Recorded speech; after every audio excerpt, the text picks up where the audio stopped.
Hello everyone, हम पढ़ रहे थे chapter number 15 reaching the age of adolescence. इससे पहले हमने इस चैप्टर की थ्योरी कंप्लीट कर ली थी और आज हमें इसके टेक्स्ट बुक एक्सरसाइजेस स्टार्ट करनी है। तो स्टार्ट करते हैं सबसे पहले फिल इन द ब्लैंक से। फर्स्ट है endocrine glands release dash into the blood stream. तो जो एंडोक्राइन ग्लैंड्स होते हैं वो क्या रिलीज़ करते हैं ब्लड स्ट्रीम में? Those chemical substance are called hormones. तो ये मैंने साइड में सभी के आंसर लिख रखे हैं। तो यहाँ पे इसका आंसर होगा endocrine glands release hormones in the blood stream. तो यहाँ पे आप मार्क कर लेना हार्मोन्स, मतलब लिख लेना hormones. Second, dash is also known as the voice box. तो वॉइस बॉक्स को हम और कौन से नाम से जानते हैं? That is known as larynx. Larynx को हम वॉइस बॉक्स भी कहते हैं, मैंने वीडियो में बताया था। सो दैट ये दोनों तो काफ़ी कॉमन हो गए। थर्ड थोड़ा सा ट्रिकी है, तो ये आपको याद रखना है अलग से, ठीक है। Acne and pimples are common in adolescence due to increased production of. तो किसकी प्रोडक्शन इंक्रीज होती है? जब एक्ने और पिंपल्स होते हैं तो उसमें जो सिक्रीशन रिलीज़ होती है, प्रोडक्शन होती है, वो होती है सेबम की। और ये सेबम रिलीज़ किया जाता है सेबेशियस ग्लैंड्स के थ्रू, ठीक है। ये सेबम हार्मोन नहीं कहेंगे हम इसे, कोई केमिकल ही होता है, सेबम इसे हम कहते हैं। और ये रिलीज़ किया जाता है सेबेशियस ग्लैंड के थ्रू। तो acne and pimples are common in adolescence due to increase production of sebum by the sebaceous glands. Okay. Fourth question, deficiency of dash reduces the absorption of calcium in the body. तो ये भी मैंने बताया था कि हमें calcium absorb करने के लिए सही अमाउंट में विटामिन डी चाहिए होता है। तो अगर विटामिन डी की कमी होगी तो जो कैल्शियम कंटेंट है बॉडी में वो भी कम हो जाएगा, मतलब कैल्शियम अब्जॉर्ब नहीं होगा अच्छे से। Fifth question, dash hormone is essential for metamorphosis to happen in a frog. कौन सा हार्मोन ज़रूरी होता है फ्रॉग में मेटामॉर्फोसिस होने के लिए? That is known as thyroxine. उसे हम कहते हैं thyroxine hormone. And last, dash are the chromosomes other than sex chromosomes. तो देखो हमारी बॉडी में 23 पेयर्स ऑफ क्रोमोसोम्स होते हैं, राइट, 46 क्रोमोसोम। तो उसमें से जो लास्ट पेयर होता है 23rd पेयर होता है, मतलब 45 और 46 क्रोमोसोम, उसे तो हम कहते हैं सेक्स क्रोमोसोम। लेकिन उसके अलावा जो 22 पेयर्स यानी कि 44 क्रोमोसोम्स होते हैं उनको हम ऑटोजोम्स कहते हैं, ठीक है। ये भी बुक में आपके वर्ड है, तो ये भी आपको याद रखना है। फिल इन द ब्लैंक्स हो गए। अब चलते हैं मैच द फॉलोइंग की तरफ। Match the following. फर्स्ट, यहाँ पे थोड़ा सा जूम कर लेता हूँ इसे। फर्स्ट है ओवरी। तो ओवरी को हम किससे यहाँ पे जोड़ सकते हैं? ओवरी को हम जोड़ सकते हैं यहाँ पे प्रोजेस्ट्रॉन से, क्योंकि प्रोजेस्ट्रॉन क्या है? एक ऐसा हार्मोन है जो ओवरी से रिलीज़ होता है, ठीक है। ओवरी 2 हार्मोन्स रिलीज़ करती है, ईस्ट्रोजन एंड प्रोजेस्ट्रॉन। तो उसमें से एक है progesterone. Pancreas are related to insulin. Pancreas जो हार्मोन रिलीज़ करते हैं उसे इंसुलिन कहते हैं। एड्रिनल्स जो हार्मोन रिलीज़ करते हैं उसे एड्रिनलिन कहते हैं। अब ये तो देखो नाम जो है सिमिलर हो गया, तो ये तो आप अगर आपको नहीं भी आता ना तो भी आप देख के जोड़ सकते हो। फर्स्ट 2 के लिए तो नहीं, लेकिन यहाँ पे एड्रिनल्स है तो एड्रिनलिन। टेस्टिस टेस्टोस्टेरोन रिलीज़ करता है and thyroid gland thyroxine release करता है, ठीक है। मैच द फॉलोइंग काफ़ी ईजी थे, नाम से भी काफ़ी ज़्यादा सिमिलैरिटी। अगर आपको कन्फ्यूजन हो रही है तो आप नाम को मिला के भी देख सकते हो। भाई ज़्यादातर ऐसे होते हैं, जैसे टेस्टिस है तो टेस्टोस्टेरोन, एड्रिनल है तो एड्रिनलिन, थायराइड है तो थायरॉक्सिन, तो ऐसे भी आप याद कर सकते हो। Next, tick the correct option. The period of life marked by rapid changes leading towards sexual maturity is known as. तो इसे हम कहते हैं प्यूबर्टी, जिसके बेसिस पे हमारा ये पूरा चैप्टर है। सो इसका आंसर है puberty. Next, the onset of menstruation in a human female is known as. तो ह्यूमन फीमेल में जो क्या कहते हैं ऑनसेट होता है प्यूबर्टी का, वो कैसे होता है, मतलब उसे क्या कहते हैं? दैट इज़ नोन एज, एक मिनट रुकना गाइस।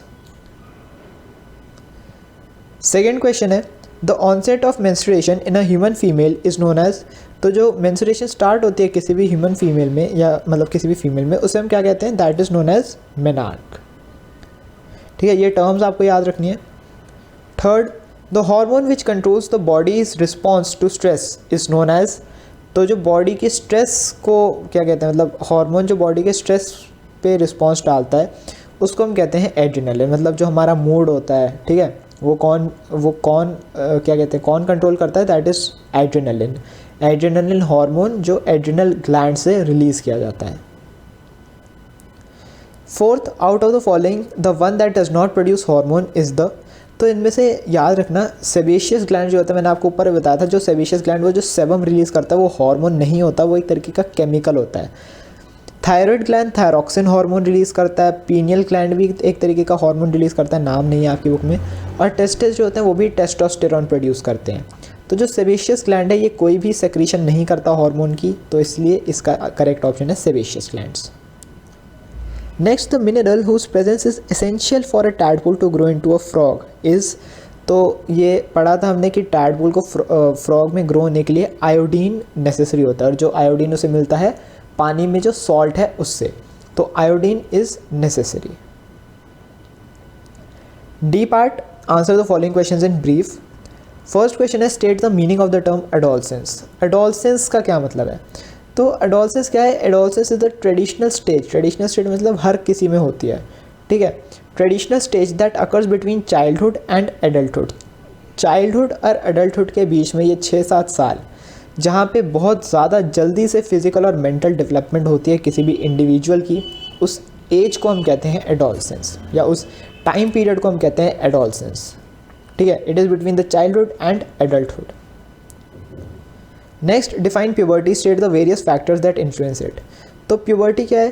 प्यूबर्टी भी एक मतलब जैसे एडोलसेंस एक फ़ेज़ है हमारी लाइफ में, तो एडोलसेंस के बीच में ही प्यूबर्टी भी एक फ़ेज़ है, मतलब एक टाइम पीरियड है। बेसिकली 12 से 15 ईयर्स के बीच में ये होता है, ठीक है।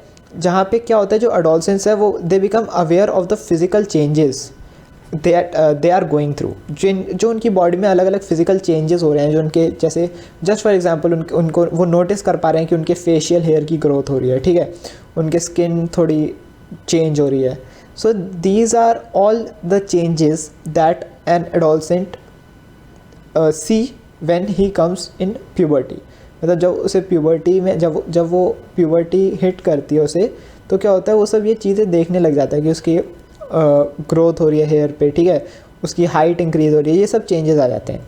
तो ये सब जो चेंजेस आते हैं इसे हम कहते हैं puberty, and these changes are called onset, मतलब these changes are due to the onset of puberty.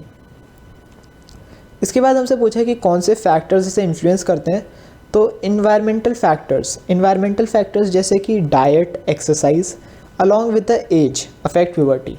मतलब जो हमारे इन्वायरमेंटल फैक्टर्स हैं, जैसे कि हम क्या डाइट ले रहे हैं, कैसा खाना ले रहे हैं, कैसा न्यूट्रिशन ले रहे हैं, ठीक है, एक्सरसाइज कैसी है हमारी बॉडी, कितना वर्कआउट कर रही है, और अलॉन्ग विद द एज मतलब किस एज में, कभी कभी किसी का जल्दी हो जाता है 11 साल में हो जाता है, कभी कभी लेट स्टार्ट होती है प्यूबर्टी, 14-15 ईयर्स में स्टार्ट होती है। सो ये एज फैक्टर है, ठीक है। ये सब कुछ फैक्टर्स हैं जो प्यूबर्टी को अफेक्ट करते हैं।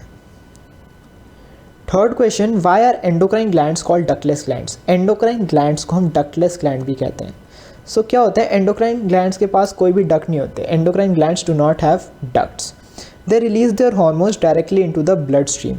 ये जो हार्मोन्स होते हैं ना, ये डायरेक्टली ब्लड स्ट्रीम में डाल दिए जाते हैं। डक्ट्स का मतलब समझते हैं ना, शायद मैंने पहली भी वीडियो में बताया था, जैसे अगर ये कोई भी ग्लैंड है तो उसमें ऐसे ये जो पाइप सा निकल रहा होता है ना, ऐसे डक्ट कहते हैं। तो जो एंडोक्राइन ग्लैंड्स होते हैं उनमें ये डक्ट नहीं होता, वो डायरेक्ट हार्मोन्स होते हैं, मतलब वो एक ग्लैंड होता है सिर्फ, और वो हार्मोन्स डायरेक्ट ब्लड स्ट्रीम में डाल देते हैं। तो ये हार्मोन्स डायरेक्टली ब्लड स्ट्रीम में डालते हैं। अब इनके पास डक्ट्स नहीं है तो ये डक्टलेस ग्लैंड हो गए। Due to absence of ducts these are known as ductless glands. Fourth question, why do tadpoles growing in iodine deficient water fail to grow into frog. अभी हमने ऊपर एमसीक्यू में ही पढ़ा कि टैडपोल को फ्रॉग में ग्रो होने के लिए क्या चाहिए, आयोडीन नेसेसरी है। तो अगर ऊपर से मैं बता रहा हूँ इसका आंसर, ठीक है, अभी डिटेल में जाएंगे थोड़ा सा। तो क्या है कि टैडपोल को ग्रो करने के लिए आयोडीन की ज़रूरत है, और आयोडीन उसे मिलता है सॉल्टी वाटर में। तो अगर वो आयोडीन डेफिशिएंट वाटर है, मतलब उस पानी में आयोडीन की कमी है, तो ऑफकोर्स वो ग्रो करेगा ही नहीं, ठीक है। So tadpoles develop into a frog by metamorphosis. Metamorphosis से वो ग्रो करते हैं, ठीक है, ये तो आपको पता है।